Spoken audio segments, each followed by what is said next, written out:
প্রয়োজনে নির্বাচন বন্ধ, কিন্তু আপোষ নয়, বললেন সিসি।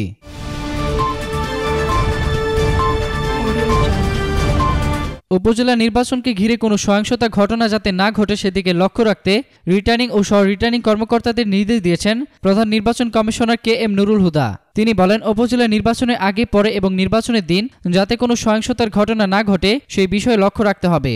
পঞ্চম উপজেলা পরিষদ নির্বাচন উপলক্ষে রাজধানী আগারগাঁও নির্বাচন প্রশিক্ষণ ইনস্টিটিউট ভবনে রিটার্নিং ও সহ রিটার্নিং কর্মকর্তাদের প্রশিক্ষণ কর্মশালায় উদ্বোধনী অনুষ্ঠানে সিসি এসব কথা বলেন। প্রয়োজনে নির্বাচন বন্ধ করে দেওয়া হবে, কিন্তু অনিয়মের সঙ্গে কোনো আপোষ করা হবে না বলে উল্লেখ করে সিসি KM নুরুল হুদা বলেন, যদি কোনো রিটার্নিং অফিসার মনে করেন যে তার পক্ষে উপজেলায় নির্বাচন করার পরিবেশ নেই, তাহলে তিনি সেটা বন্ধ করে দেওয়ার সুপারিশ করবেন।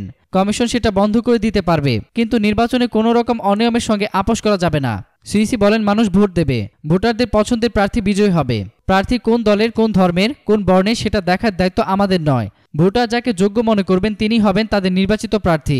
সিসি বলেন, এজেন্টদের নিয়ে সবসময় বিব্রতকর অবস্থায় পড়তে হয়। নির্বাচনে প্রার্থীরা যাতে ভোট কেন্দ্রে এজেন্ট দেন সেই জন্য তাদেরকে উৎসাহিত করতে হবে। এজেন্টটাই খুবই গুরুত্বপূর্ণ। প্রার্থীদের উৎসাহিত করবেন যাতে তারা এজেন্ট দেয়। এজেন্ট যাতে সেখানে নিরাপদে নির্ভয় থাকতে পারে এটাও দেখবেন। পোলিং এজেন্টদের বিষয়ে এমন অনেক অভিযোগ আসে যার অনেকগুলোই সঠিক নয় উল্লেখ করে তিনি বলেন, অনেকেই অভিযোগ করেন যে তাদের এজেন্টকে কেন্দ্রে যেতে দেওয়া হয়নি। আপনারা যদি না পাঠান তাহলে কেন্দ্রে এজেন্ট যাবে কিভাবে? পোলিং এজেন্টদের বিষয়ে অভিযোগের অনেকগুলি সঠিক নয়। কোনো জায়গায় ভোটারদের ভয়ভীতি দেখানো হয় বা হতে পারে উল্লেখ করে সিসি বলেন, আইনশৃঙ্খলা বাহিনীর সদস্যদের বলতে হবে যাতে এই বিষয়গুলো তারা ভালোভাবে নজরদারিতে রাখেন। নির্বাচন কমিশন সচিবালয় সচিব হেলাল উদ্দিন আহমেদের সভাপতিত্বে অনুষ্ঠানে নির্বাচন কমিশনার মাহবুব তালুকদার, মোহাম্মদ রফিকুল ইসলাম, কবিতা খানম ও ব্রিগেডিয়ার জেনারেল অবসরপ্রাপ্ত শাহাদাত হোসেন চৌধুরী উপস্থিত ছিলেন। এতক্ষণ ফ্রিকি নিউজের সঙ্গে থাকার জন্য আপনাদের সবাইকে ধন্যবাদ।